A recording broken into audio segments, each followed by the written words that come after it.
Good morning, જય Shri Krishna, welcome back to a new vlog. તો માતાજીના દર્શન કરીને ચા નાસ્તો કરીને આપણે નીકળી ગયા ફરવા માટે. તો ચા અને વેલણીયાનો નાસ્તો કરીને આપણે નીકળી ગયા હતા ફરવા માટે. અને પછી જમવાનો ટાઈમ થઈ ગયો હતો એટલે પહોંચી ગયા હતા ખોડિયાર રેસ્ટોરન્ટમાં. અને પહેલાં તો મંગાવી દીધા હતા ખીચિયા પાપડ અને કરી લીધો, ટેસ્ટ સારો હતો. અને પછી મંગાવી દીધા સબ્જી રોટલી અને જમી લઈએ એકવાર. તો જમીને આપણે આવતા રહ્યા ઘરે. અને ઘરે આવીને જોયું તો મમ્મીને બધા મુકાવતા હતા મહેંદી રસમ સ્ટાર્ટ થઈ ગઈ છે અહીંયા તો બાકી હજી. અને પછી આપણે પહોંચી ગયા હતા આપણી ખરીદી કરવા માટે. તો આવા કંઈક કપડાં લીધા અમે. અને પછી ભૂખ લાગી દીધી તો ખાઈ લીધી પાણીપુરી.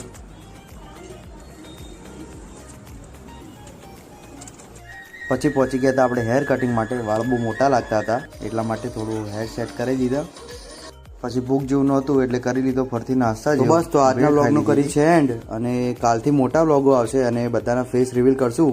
તો મળીએ કાલે એક નવા વ્લોગ સાથે. તબ તક લાઈક શેર અને સબસ્ક્રાઈબ. બાય.